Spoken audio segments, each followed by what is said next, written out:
喺呢個充滿挑戰嘅世界，有時我哋會感到迷茫同疑惑，尤其當見到各種唔公義嘅事情發生，我哋會不禁問：上帝喺邊？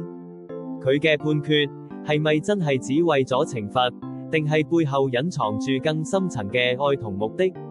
喺出埃及記第11章，我哋被引導去理解一個震撼人心嘅真理。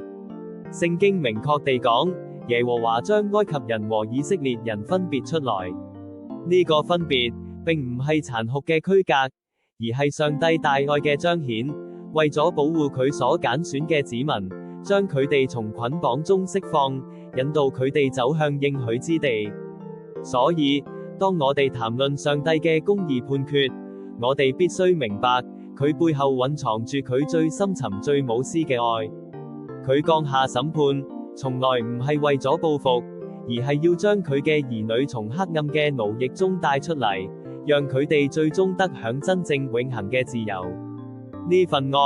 係我哋希望嘅根基，係永恆不變嘅應許。